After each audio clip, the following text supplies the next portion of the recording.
Assalamualaikum warahmatullahi wabarakatuh. Perkenalkan kami kelompok 2 dari kelas 64 7D 26 ingin mempresentasikan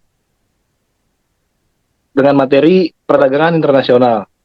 Next. Selanjutnya adalah nama anggota kelompok 2. Yang pertama ada saya Muhammad Andi Setiawan dengan NIM 64222424. Saya Aprila Tercahyati dengan NIM 64222691. Saya Diah Ayu Puspita dengan NIM 64222586. Saya Salmi Kafa dengan NIM 642222198. Saya Sakinatur Rohmah dengan NIM 642222650. Selanjutnya ada teori perdagangan internasional. Perdagangan internasional adalah kegiatan jual beli barang dan jasa antar negara untuk saling menguntungkan. Negara mengekspor kelebihan produksinya dan mengimpor barang yang sulit diproduksi sendiri. Manfaatnya antara lain mendorong pertumbuhan ekonomi, membuka lapangan kerja, memperluas pasar, dan mempererat kerjasama antar negara. Secara historis, perdagangan awalnya bersifat merkantilisme dengan pendekatan win-loss. Kemudian pada abad ke-19 berkembang menjadi win-win. WTO didirikan pada tahun 1995 untuk mendorong liberalisasi perdagangan dan mengawasi perjanjian internasional. Maka kesimpulannya itu adalah perdagangan internasional merupakan sarana penting bagi negara-negara di dunia untuk saling memenuhi kebutuhan dan meningkatkan kesejahteraan melalui ekspor dan impor. Negara dapat memanfaatkan keunggulan masing-masing, memperluas pasar, serta mendorong pertumbuhan ekonomi. Perkembangan sistem perdagangan dari merkantilisme menuju prinsip saling menguntungkan menunjukkan bahwa kerjasama global lebih efektif daripada persaingan semata. Dengan adanya WTO, perdagangan internasional menjadi lebih teratur, adil, dan terbuka bagi semua negara. Selanjutnya, ada studi kasus Indonesia versus Uni Eropa. Indonesia bersengketa dengan Uni Eropa terkait biodiesel berbasis kelapa sawit. UE hanya memberikan insentif pajak untuk biodiesel dari rapeseed dan soybean, sementara sawit dianggap berisiko terhadap deforestasi. Indonesia mengajukan sengketa ke WTO dan memenangkan kasus ini karena UE menerapkan pajak diskriminatif. Kemenangan ini mendukung petani sawit, mendorong perdagangan internasional yang adil, serta mempererat negosiasi perjanjian Indonesia dengan Uni Eropa atau yang disebut dengan IEU cepat. Maka kesimpulannya itu adalah sengketa antara Indonesia dan Uni Eropa terkait biodiesel sawit menunjukkan pentingnya keadilan dalam perdagangan internasional. Keputusan WTO yang memenangkan Indonesia menegaskan bahwa kebijakan diskriminatif tidak sejalan dengan prinsip perdagangan bebas.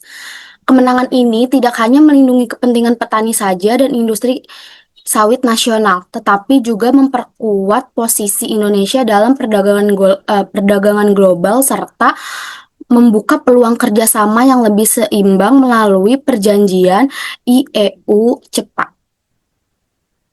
Untuk selanjutnya adalah teori perdagangan klasik. Teori perdagangan klasik Adam Smith menekankan keunggulan absolut, di mana negara berspesialisasi pada barang yang diproduksi lebih efisien dibandingkan negara lain, sementara barang tanpa keunggulan absolut diimpor. Sistem ini berdasarkan prinsip laissez-faire dengan mekanisme pasar bebas menentukan harga dan upah. Teori pertumbuhan Harold Blomer menambahkan bahwa investasi adalah motor utama pertumbuhan ekonomi karena meningkatkan pendapatan dan kapasitas produksi. Untuk selanjutnya adalah studi kasus nikel Indonesia versus Uni Eropa. Indonesia memperlakukan larangan ekspor biji nikel pada tahun 2020 untuk mendorong hilirisasi industri dan meningkatkan nilai tambah sumber daya. Uni Eropa menganggap kebijakan ini melanggar GATT pasal 11 dan menggugat ke WTO. Panel WTO memutuskan bahwa larangan ekspor dan persyaratan pengolahan domestik diskriminatif meski menimbulkan tantangan akses pasar global, kebijakan ini berhasil meningkatkan investasi dalam industri pengolahan nikel. Untuk selanjutnya, dampak dan implikasi ekonomi Indonesia. Kebijakan ini berhasil meningkatkan investasi dalam industri pengolahan nikel domestik, namun menghadapi tantangan dalam hal akses pasar global dan potensi saksi perdagangan. Untuk teori perdagangan klasik, kasus ini mencerminkan penerapan teori keunggulan komparatif, di mana Indonesia berusaha memaksimalkan nilai tambah dari sumber daya alamnya. Namun kebijakan ini juga menimbulkan ketegangan dengan negara mitra dagang yang menganggapnya sebagai hambatan perdagangan. Selanjutnya ada teori perdagangan modern. Teori perdagangan modern mengembangkan teori klasik dengan memperhatikan faktor produksi lain seperti modal, tanah, teknologi, dan permintaan global. Era globalisasi menekankan penguasaan teknologi dan modal sebagai penentu daya saing. Negara yang hanya mengandalkan kekayaan alam tanpa inovasi akan sulit bersaing di pasar internasional. Selanjutnya ada contoh dan implikasi dari teori modern. Yang pertama ada teori comparative advantage, menjelaskan bahwa negara mengekspor barang dengan keunggulan komparatif terbesar dan mengimpor barang dengan keunggulan komparatif terendah. Contohnya, Indonesia dan Cina tetap saling menguntungkan meski Cina lebih efisien di beberapa produk. Teori ini berkembang menjadi dynamic comparative advantage, yang menyatakan bahwa keunggulan komparatif dapat dibentuk melalui kemajuan teknologi, investasi sumber daya manusia, dan inovasi. Era globalisasi membuat penguasaan teknologi dan modal penentu daya saing, sehingga negara yang hanya mengandalkan kekayaan alam tanpa inovasi akan menghadapi tantangan dalam persaingan internasional. Yang kedua ada teori Hedge-Ohlin, menekankan perdagangan berdasarkan kelimpahan faktor produksi di mana negara dengan tenaga kerja melimpah mengekspor produk labor intensif dan negara dengan modal melimpah mengekspor produk kapital intensif. Teori ini mendasari banyak kebijakan perdagangan modern dan analisis dampak perdagangan terhadap pertumbuhan ekonomi nasional. Selanjutnya ada investasi langsung luar negeri atau Foreign Direct Investment, FDI, adalah penanaman modal jangka panjang di negara lain untuk memperoleh pengaruh pada manajemen dan produksi. Investasi ini melibatkan pengendalian atau pengaruh penting terhadap manajemen dan produksi di perusahaan negara tujuan. FDI biasanya berupa pembelian perusahaan yang sudah ada, pendirian perusahaan baru, atau akuisisi aset produktif seperti pabrik, tanah, dan peralatan. Ada dua bentuk utama FDI. Yang pertama ada berupa greenfield investment atau membangun baru. Yang kedua ada akuisisi, yaitu mengambil alih perusahaan yang sudah ada di negara asing karena aset strategisnya seperti merek, hubungan pelanggan, sistem distribusi, dan lain-lain. FDI penting dalam pembangunan ekonomi suatu negara yang manfaatnya meningkatkan penyerapan tenaga kerja, transfer teknologi, pembangunan industri, dan pertumbuhan ekonomi. Biasanya FDI dilakukan oleh perusahaan besar yang ingin memperluas pasar dan efisiensi produk secara global. Langkah-langkah perusahaan dalam melakukan FDI melibatkan analisis kondisi pasar, politik, ekonomi, dan regulasi di negara tujuan untuk memaksimalkan keuntungan dan mengurangi risiko. Faktor-faktor yang mempengaruhi aliran investasi langsung luar negeri. Yang pertama ada stabilitas politik dan keamanan. Yang kedua ada kebijakan investasi dan regulasi. Yang ketiga ada infrastruktur dan akses pasar. Yang keempat ada tenaga kerja dan keterampilan. Dan yang kelima kestabilan makroekonomi. Faktor-faktor ini secara bersama-sama mempengaruhi keputusan investor asing untuk menanamkan modalnya. Secara singkat, investasi langsung luar negeri adalah investasi modal jangka panjang oleh entitas asing pada perusahaan di negara target dengan tujuan mendapatkan kontrol dan keuntungan strategis dalam bisnis internasional.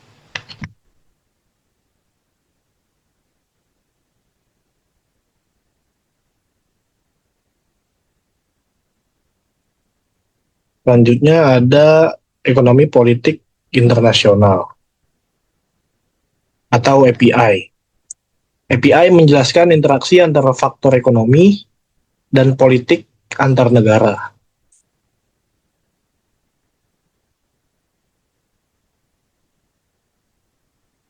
Menjelaskan bagaimana faktor ekonomi seperti pasar, perdagangan investasi, dan kekayaan berinteraksi dengan faktor politik seperti kekuasaan negara dan kebijakan dalam hubungan antar negara.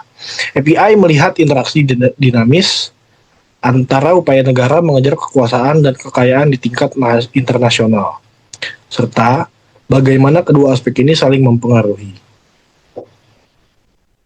API tidak hanya mengaitkan teori ekonomi dan politik secara terpisah, tetapi juga menggabungkan pandangan tersebut untuk memahami kompleksitas di arena global.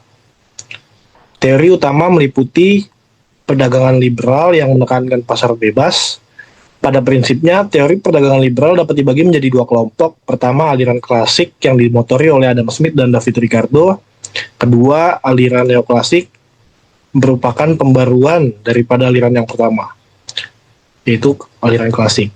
Tokoh-tokoh neoklasik misalnya adalah Samuelson dan Paul Krugman. Doktrin dari teori ini menyatakan bahwa perdagangan internasional harus berdasarkan prinsip persaingan bebas atau fair competition, atau pasar bebas atau free market. Dalam pengertian ini, arus barang dari satu negara ke negara lain harus bebas dari hambatan-hambatan politik atau political barrier, sehingga pergerakan barang lintas negara berlangsung bebas dan alamiah berdasarkan hukum pasar. Yang kedua ada merkantilisme atau biasa kita sebut teori perdagangan nasionalis yang menekankan kepentingan nasional. Menyatakan bahwa negara memiliki peran utama dalam perdagangan internasional. Dalam pandangan teoritisi perdagangan nasionalis, aktivitas ekonomi adalah dan seharusnya tunduk pada tujuan utama dalam membangun negara kuat. Dengan kata lain, ekonomi adalah alat politik, suatu dasar bagi kekuasaan politik. Kepentingan nasional adalah tujuan akhir dari kegiatan perdagangan. Teori ini melihat perekonomian internasional sebagai arena konflik antara kepentingan nasional yang saling bertentangan, daripada sebagai wilayah kerjasama dan saling menguntungkan.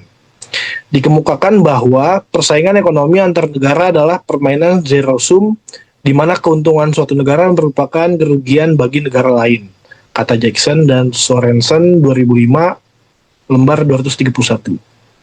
Yang ketiga ada teori dual ekonomi atau teori ekonomi ganda yang menilai transformasi dari sektor tradisional ke modern.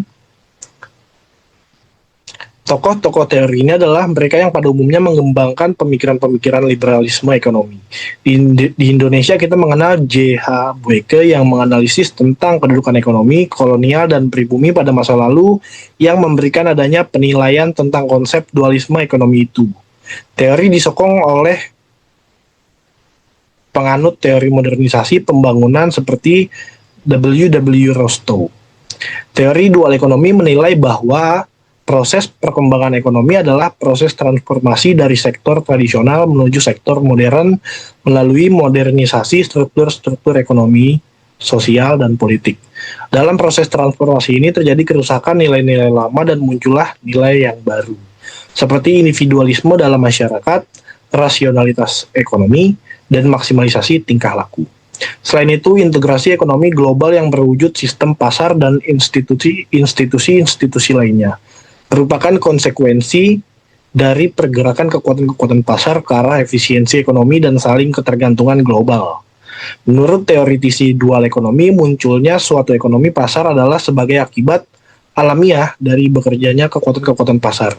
Kemajuan-kemajuan dalam bidang komunikasi dan transportasi, perkembangan efisiensi lembaga-lembaga ekonomi, dan pengurangan biaya-biaya transaksi merupakan faktor pendorong bagi transformasi dari perekonomian tradisional ke modern.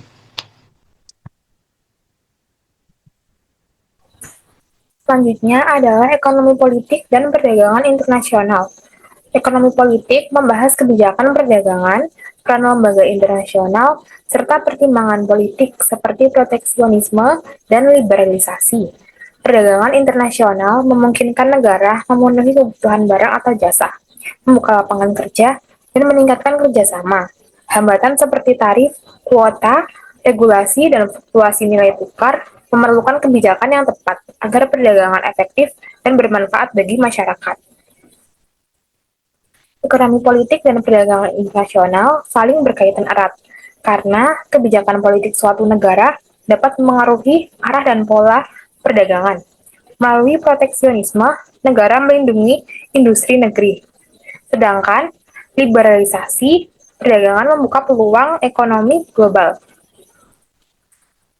Perdagangan internasional memberi manfaat besar seperti memperluas lapangan kerja, menambah devisa, dan mempererat hubungan antar negara. Namun, tantangan seperti perbedaan kebijakan, tarif impor, dan fluktuasi nilai tukar memerlukan kebijakan ekonomi yang bijak agar perdagangan tetap seimbang dan menguntungkan bagi masyarakat. Selanjutnya adalah kebijakan perdagangan internasional. Kebijakan perdagangan internasional adalah langkah pemerintah untuk mengatur arus barang dan jasa demi kepentingan ekonomi dan kesejahteraan rakyat. Di Indonesia, strategi meliputi tarif, perjanjian perdagangan bebas, dan kebijakan non-tarif. Tantangan seperti fluktuasi harga, persaingan global, dan proteksionisme diatasi melalui deregulasi, trade remedies, dan peningkatan daya saing nasional. Kebijakan perdagangan internasional di Indonesia bertujuan mengatur arus barang dan jasa untuk mendukung ekonomi dan kesejahteraan rakyat. Pemerintah menggunakan tarif, perjanjian perdagangan bebas, dan kebijakan non-tarif untuk melindungi produk dalam negeri dan memperluas pasar. Tantangan seperti persaingan harga, persaingan global, dan proteksionisme yang dihadapi dengan deregulasi, solusi perdagangan, dan peningkatan daya saing nasional. Dan strategi ini, Indonesia berupaya memperkuat posisi di pasar internasional secara berkelanjutan.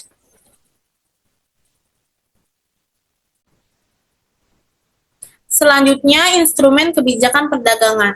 Instrumen kebijakan mencakup tarif, kuota, subsidi, larangan impor atau ekspor, dan hambatan non-tarif seperti sertifikasi. Selain itu, devaluasi mata uang dan tarif anti-dumping mendorong ekspor dan melindungi industri. Pemerintah juga mendorong FTA, pengembangan infrastruktur, peningkatan SDM, dan diversifikasi pasar agar perdagangan internasional berjalan adil, menguntungkan, dan memperhatikan aspek sosial, lingkungan, serta politik. Sekian presentasi dari kelompok kami, kurang lebihnya mohon maaf. Wassalamualaikum warahmatullahi wabarakatuh.